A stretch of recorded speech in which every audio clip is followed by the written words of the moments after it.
Moon token, and it's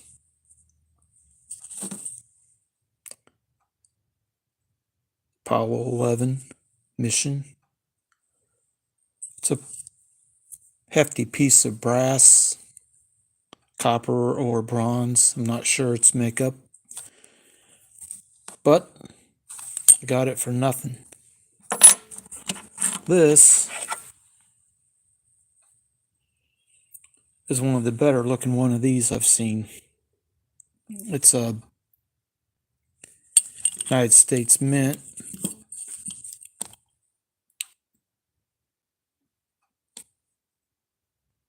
Philadelphia, August 14, 1969.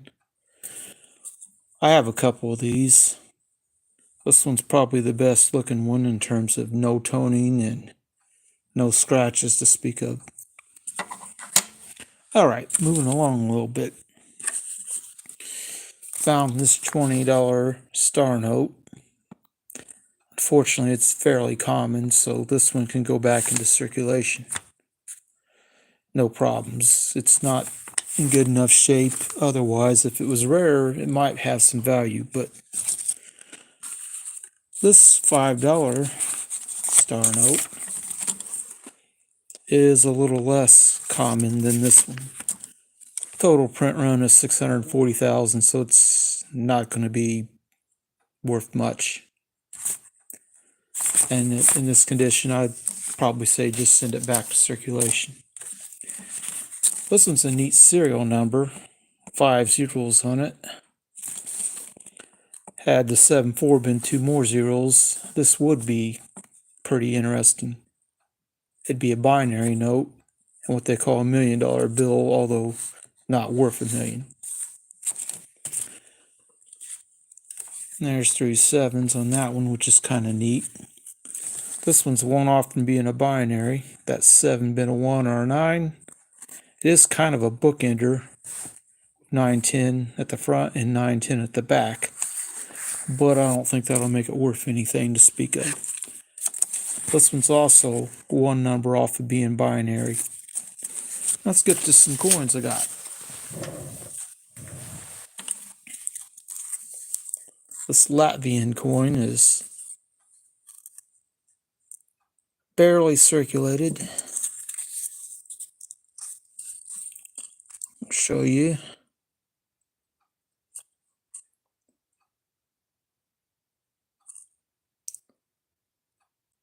That's not too bad, actually. This I had to look up.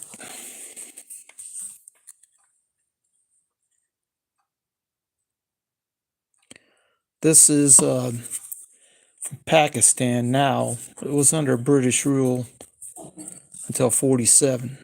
This is about 1 paisa from 1924-25. It's a square, boxy looking coin. I got 2 examples.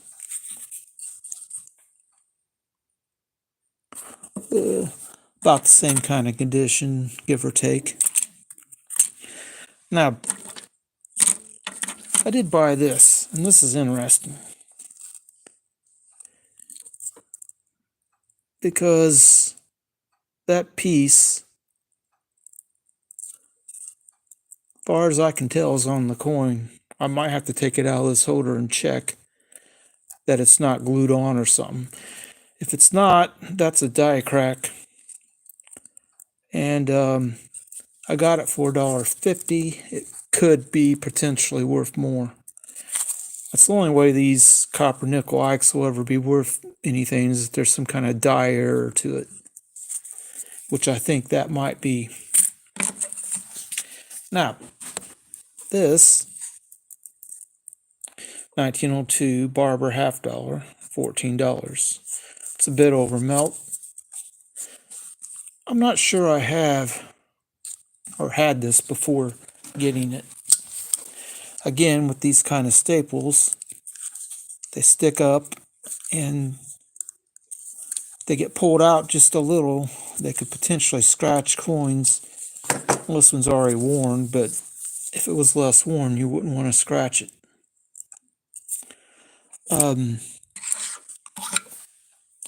Did get this interesting looking. This is East Africa, 1959.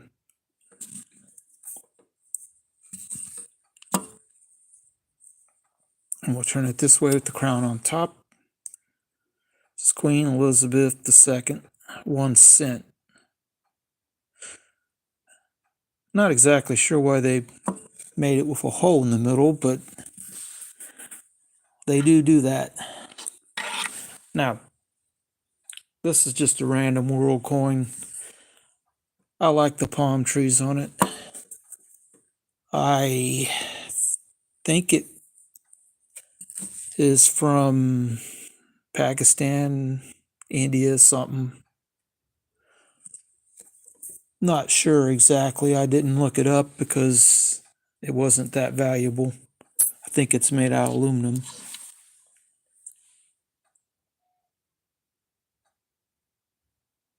This particular one has some stuff on it. If we can get it to focus.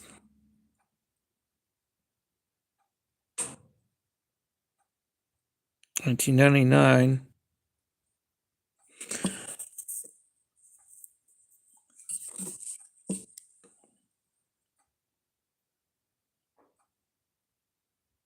If I can get this to stay in focus long enough to read what that says. Again, I think that's aluminum. Now, people I know have been talking about getting stuff from a Coinstar. Well, this is the best thing I've gotten from a Coinstar. Everything else has been a couple beat up pennies or a couple pennies glued together. This is just a dime that got rejected for some reason. It's not silver though, so it's only 10 cents. Now, one other thing I do like to get occasionally. Yeah, this little monster truck has a dragon design on it.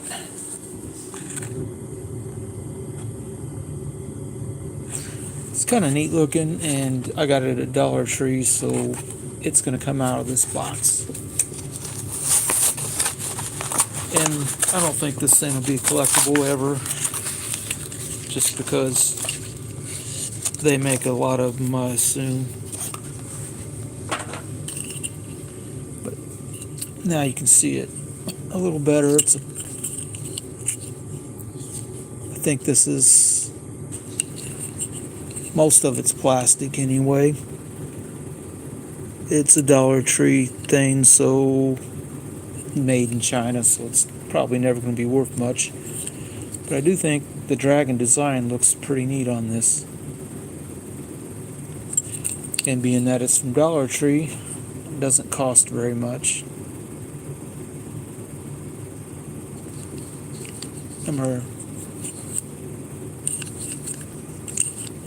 It's like a 50s car with the big wings.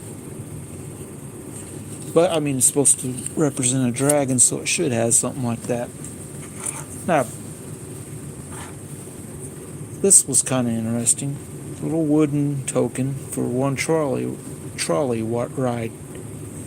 Hard to say. Sarasota, Florida. It's kind of a neat piece. These kind of things I wouldn't pay a whole lot for. Now, back in the day, a lot of them were made out of metal. I'll show you this one I have that it's got a bus on it. City of Terre Haute lines, or Terre Haute city lines, I mean. Good for one fare.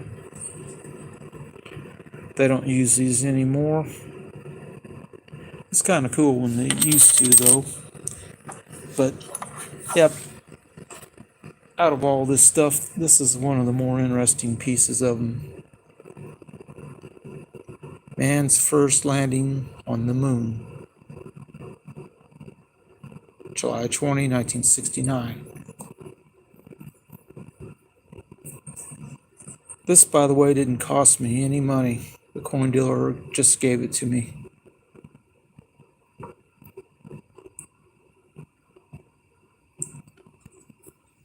It's says commemorating the historic flight to land men on the moon. It's a pretty cool piece, actually. And I'm going to have to research this one a little bit further to see. It may have to come out of the card too about that. That's a die chip. It's a coin, error coin, which might make it worth more than $1. These Eisenhower dollars never seen much circulation, so we'll have to see what I come up with. Another thing.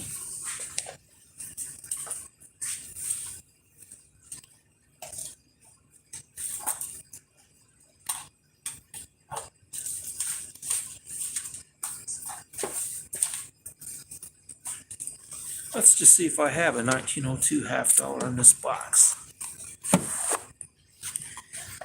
Oh, 1902 Orleans, that is.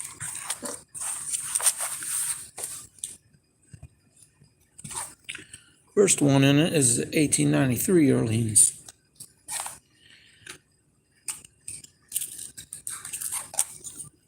'96 Orleans.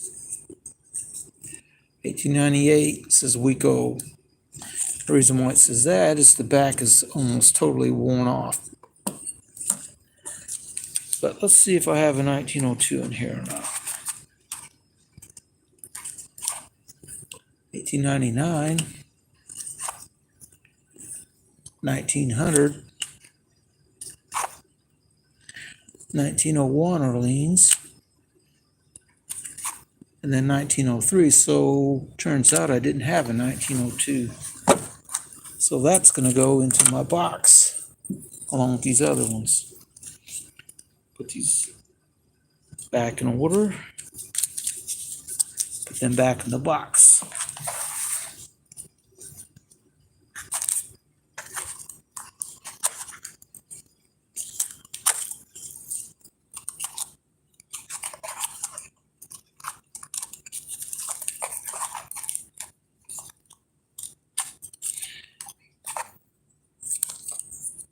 Then I have 1905 Orleans.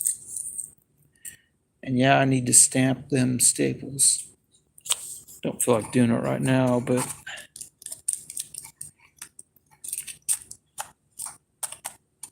then going on with New Orleans Mint, 1906, a couple of them. One is clearly better than the other. 1907, another one. 1907S, 1908 Orleans, and there's a 1909 Philly.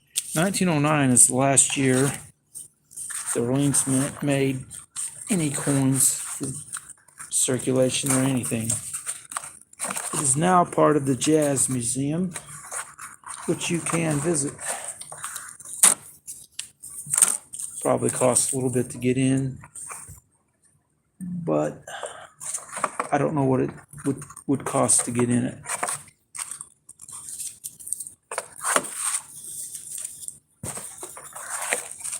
Well, that covers the half dollars.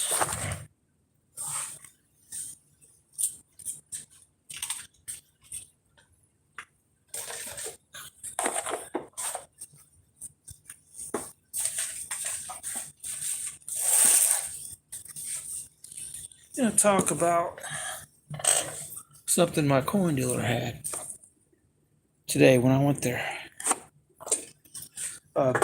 He had a lot of these peace dollars.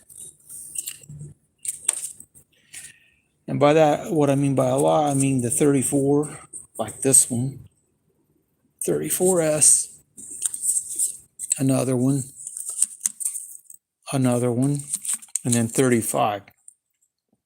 He had a bunch of 35s and 34 peace dollars. Somebody sold him a bunch. They were a collector of these, And these are the last 2 years they made peace dollars. They were going to make them in 1964. In fact, I believe they actually made some. This one's in pretty decent shape. Bunch of little scratches on it. Barely circulated. A little bit. You can see a little wear on it. It's one of the better looking peace dollars I have. Now, not the best. Probably the best is going to be one of the most common ones I have. Give me a second and I'll find it.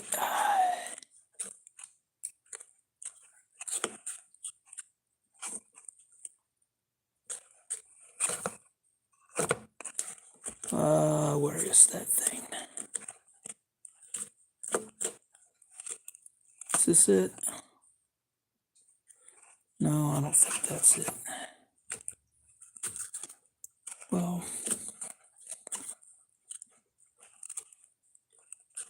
I'm just going to have to pull these out and look at them and find it. There's one of your better years for these. They didn't make very many of these. 21. That one's a 22 that's torn up quite a bit. In fact, it probably doesn't need to be in the card. $17 when I bought it.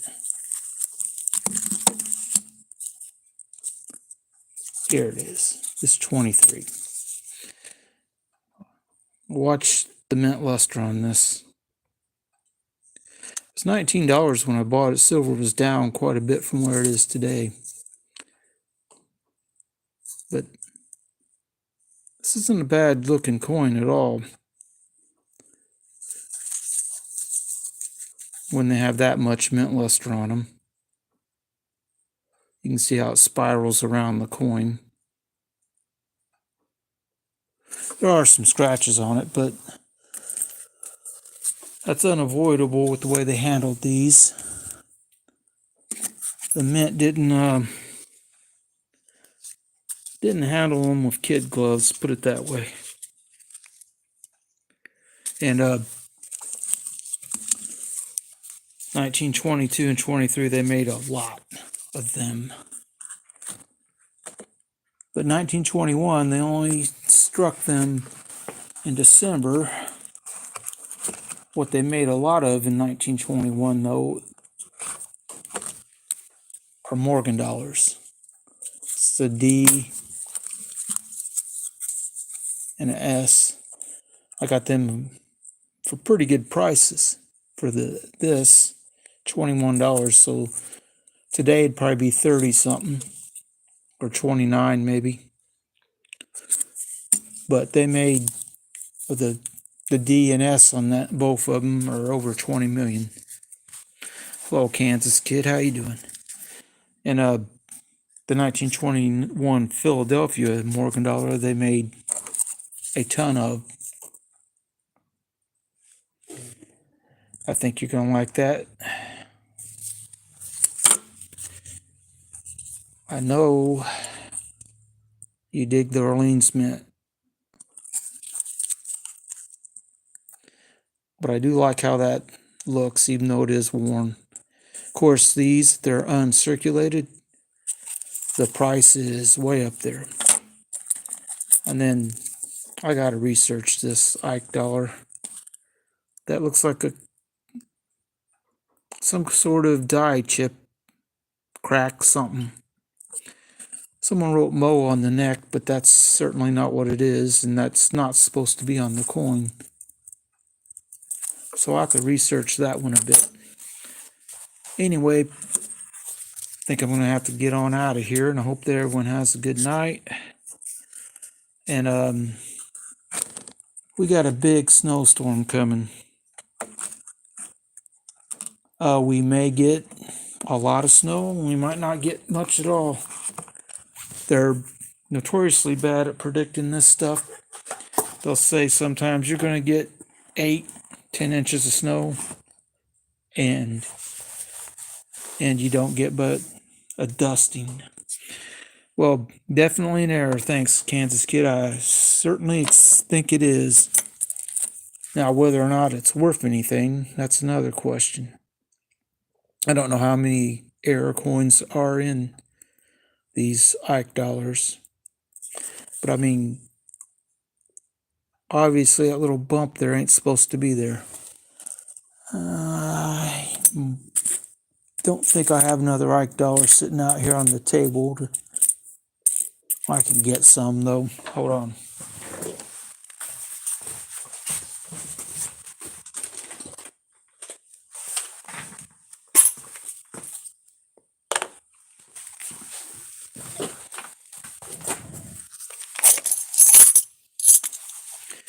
That one's a 74. I don't know. I guess it doesn't matter what year I look at. Oh, here's a 74 here. You can see how there's nothing there. And on this one, yeah, you'd be safe too, Kansas Kid. You can definitely tell that is different than this one on the neck.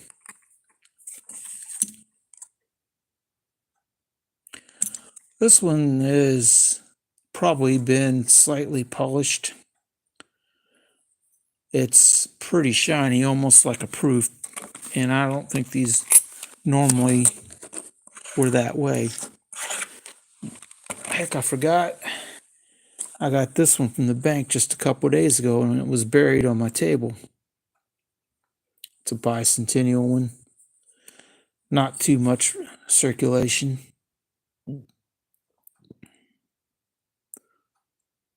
But the depiction of the craters on the moon and stuff and the Liberty Bell is kind of cool.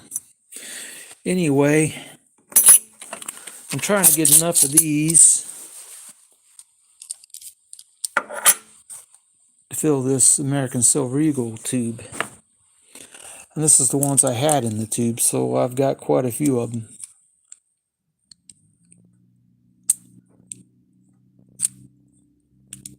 Well, I lost count. 18. I think this tube will hold quite a few more than just 20, though, because the American Silver Eagles, I think, are a little bit thicker. But that's pretty much my video for tonight. And I hope that we don't lose power tomorrow in the storm. They said that's a possibility. If we just get snow and no ice, it might not. But for those of you who've watched, go check out the Kansas Kids channel. He sent me this poker chip, which is pretty cool. I kind of like poker chips, and I have a few of them from various metal ones from casinos. These are not silver, though, which is too bad. If they were silver, a lot of them are 6/10 of an ounce, and they'll have some kind of a copper ring around in a silver center. This says Caesar's Palace, Las Vegas. And Harrah's and Holiday Casino, and this one is, says Merlin on it. The smaller ones from, I'll just put these back up here.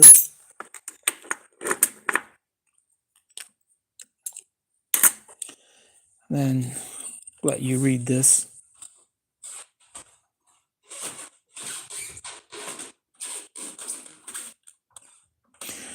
It's kind of neat, but these metal ones like this, unless they're silver, they're not very collectible.